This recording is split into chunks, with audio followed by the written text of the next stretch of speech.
Harry Potter ate a snitch. Ate a snitch. Snitches get stitches? No, says I. Snitches get eaten. Let's talk about that.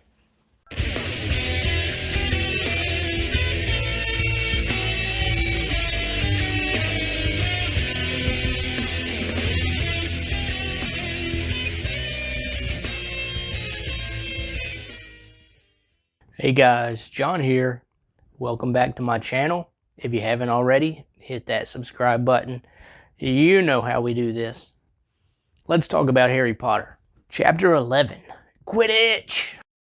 So in Chapter 11, we see Harry's very first Quidditch match, which he's super nervous about. Scared, Harry? A little. But now he's got Ron and Hermione backing him up. He's got Hermione as a friend. He has earned her friendship, earned her trust, and due to his good deeds, not turning his back on his friend and taking on a troll, he has gained a true friend in Hermione. She's even helping him with his homework, helping him study, giving him books about Quidditch, all of that great stuff. What are the 3 most crucial ingredients in a forgetfulness potion? Forgot. And what, may I ask, do you plan to do if this comes up in the final exam? Copy off you? No, you won't. Harry could have turned his back on that little know-it-all girl in the bathroom when he saw that troll. He could have hightailed it right out of there. I probably would have done that. And you know what? Maybe I would have. But going back to Harry studying, he finds out that there are 700 ways to commit a foul in Quidditch. That seems a little excessive, but he also learned that it's highly unlikely that people die in Quidditch. Most of the accidents happen to seekers, but the worst that could happen maybe is he ends up in the Sahara Desert, which I guess is better than death. I like these little details in the book because I didn't see them in the movie. At least I don't think they were in the movie. I could have been asleep. Why? Together they make the Deathly Hallows. You should be going anyway. What a jerk. This new Hermione, this new and improved, more relatable, more approachable Hermione 2.0, she even goes as far as to help the guys hide this jar of fire they're using to keep warm on the Quidditch field when a limping Snape approaches them. Now Harry assumes Snape is limping because he got attacked by that 3-headed dog, but I like to think that he had an encounter with John McClane.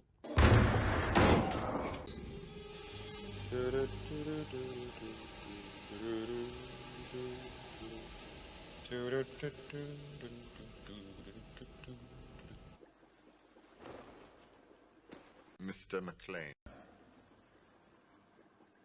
Our new celebrity. Clearly, fame isn't everything, is it? Mr. McLean. Yippee-ki-yay, mother... But he takes his book, and Harry, all he can think about is getting that book back. So at the end of the day, he decides, I'm going to get that book back. So he goes down to the potions room, and he knocks on the door. No one there. He opens the door to see what's going on, and there he sees Snape and Filch wrapping Snape's wounds. I'm going to leave that in there just because I don't feel like editing that out. But he's wrapping his wounds. Almost did it again. And Harry puts 2 and 2 together and says, it was the dog. Once again, John McClane. In the movie, we see Snape's wound very briefly in the bathroom scene with the troll. Why do I keep doing this with my hands? I gotta stop doing that. So Harry hightails it out of there, runs back to Ron and Hermione, tells them what's going on, tells them what he saw in the potions room. And immediately Hermione is coming to Snape's defense. I found it a little odd that she would be so quick to come to Snape's defense, because he doesn't seem like an innocent kind of guy. She claims any kind of Hogwarts professor would never do that. They're just too full of integrity. They're very integritous. So Harry doesn't sleep that night, which is not a good thing because he's got his first Quidditch match of the season the next day. And in the morning, he doesn't even eat breakfast. All he can think about is that three-headed dog. But the next day, Harry walks out on that field for his Quidditch match. The entire school is watching. You got Lee Jordan doing the play-by-plays up in the stands, and he's commenting on what's going on, and he's so biased.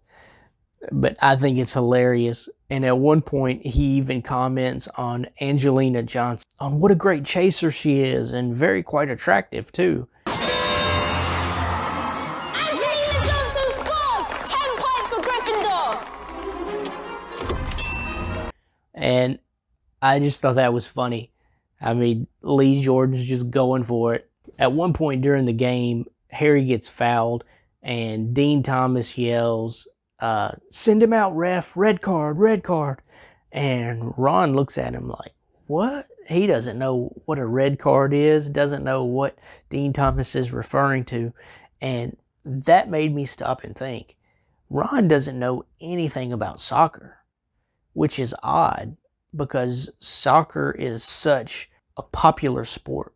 Ron is so wound up in the wizarding world that he doesn't pay attention to what's going on in the Muggle world. And it's the same way with Hagrid. When Hagrid's in the Muggle world, he's looking at things and thinking, oh man, look at that. That's a great invention. What do they think of next? Toward the end of the match, tragedy strikes. Harry's Nimbus 2000, the greatest flying broom on the face of the earth, starts to malfunction. It starts throwing him around. He's hanging from it at one point, about to fall. And then Hermione notices something peculiar. She notices Snape, and she tells everyone around her what's going on, and then she makes her way to the other side. It's Snape. He's jinxing the broom. Jinxing the broom? What do we do? Leave it to me. In the book, she yells, "I knew it." You knew it, Hermione? You knew it? You were defending him earlier, and now you say you knew it. Girl, you gotta get your story straight. But anyway, while everyone's watching Harry almost die, Hermione sneaks over to the other side. And what does she do when she gets there? What anyone would do. Lacanum inflammare. Set Snape on fire. Snape takes his eyes off Harry, and Harry falls to the ground. But alas, it wasn't just a fall, it was a fall with style. And what happens? Harry eats the Snape. Harry eats the Snitch. Harry's won the game. Gryffindor rejoices. Everyone's happy. Of course, except for Slytherin. They're never happy. After the match, Harry and the gang go have a beer with Hagrid. Have tea with Hagrid. And Harry drops a bomb on Hagrid. Hagrid didn't want to hear it. He was sticking up for Snape. Professor Snape is a Hogwarts teacher. Until Harry dropped the bomb that he saw that Snape had a wound on his leg. And then he's like, oh yeah, it's because of that dog. Who told you about Fluffy? Fluffy. That thing has a name. And then Hagrid spills the beans. In the movie, we get this. Of course he's got a name, he's mine. I bought him off an Irish feller I met down the pub last year. Then I lent him to Dumbledore to guard the... Yes? Shouldn't have said that. That's chapter 11. I felt like we covered that way too fast, but I'm going to adjust some lights. Let's take a break.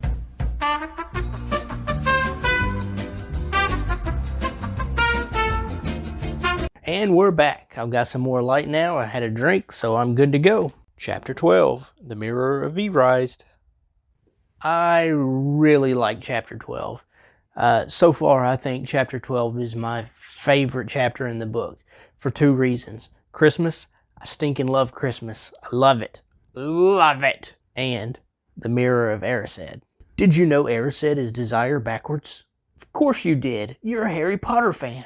I really like this part of the chapter, and I really love this part of the movie. This part of the movie to me had a Christmas feel. It felt like a Christmas movie. The semester is ending. Students are going to start going home for Christmas.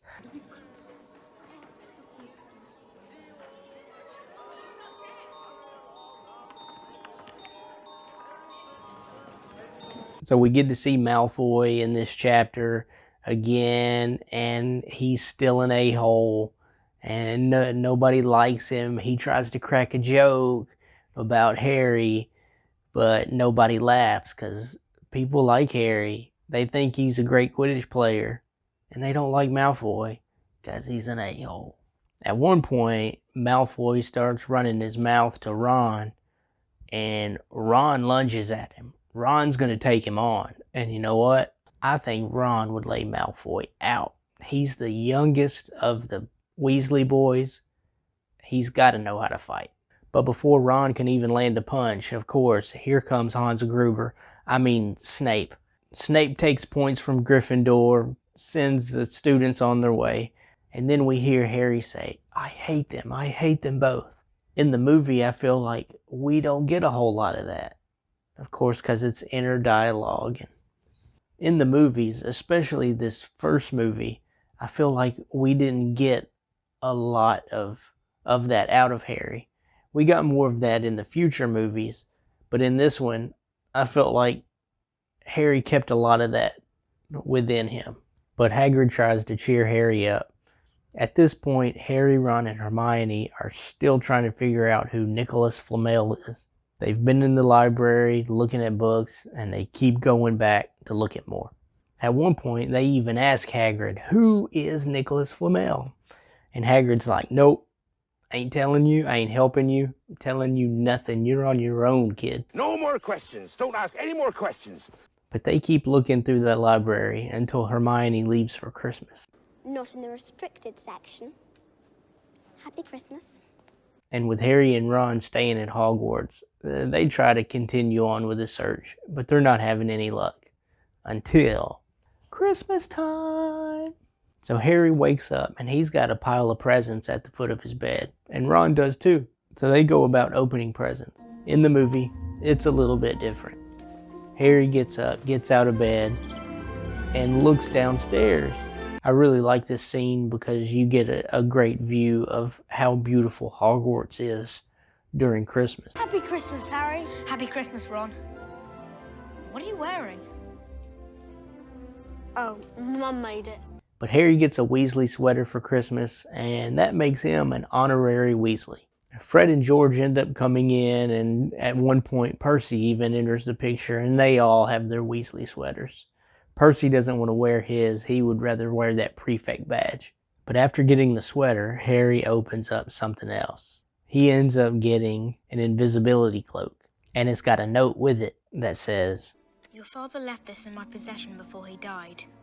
It is time it was returned to you. Use it well. So Harry tries it out. He's excited. Ron is super excited.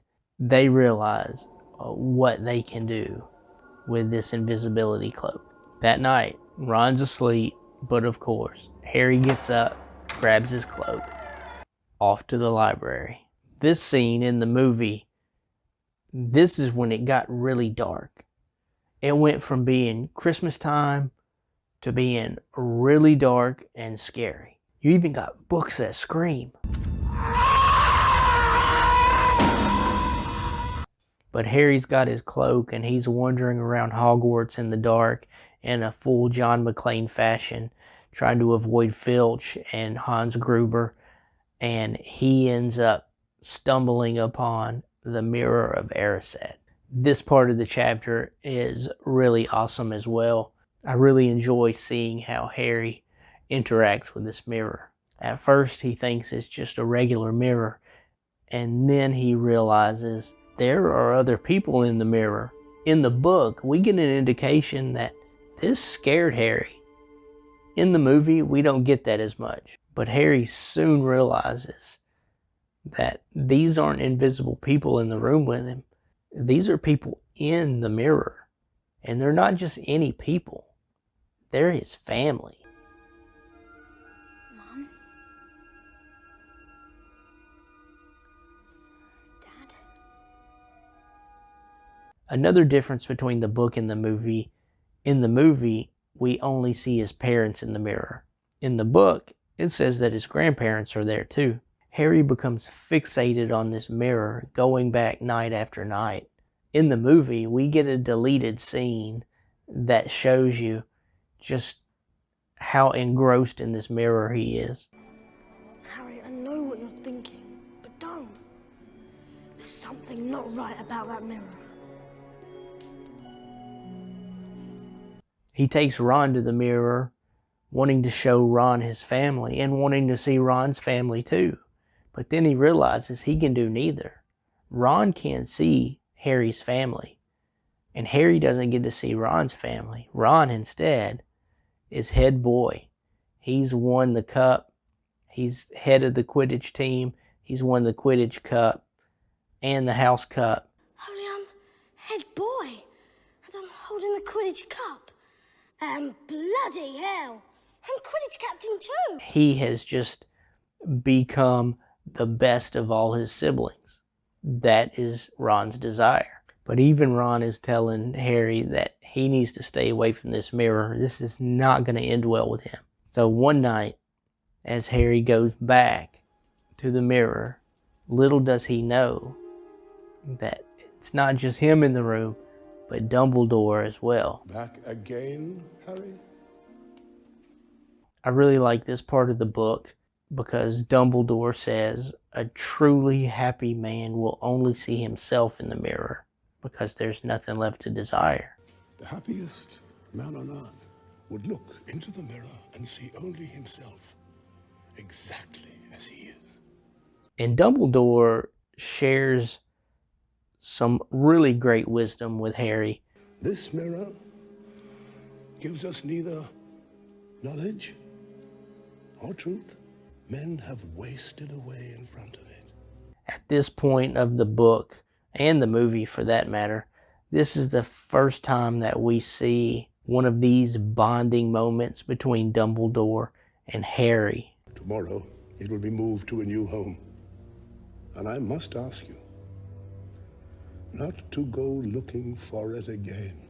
And I love these moments. It tugs on your heartstrings. It's touching.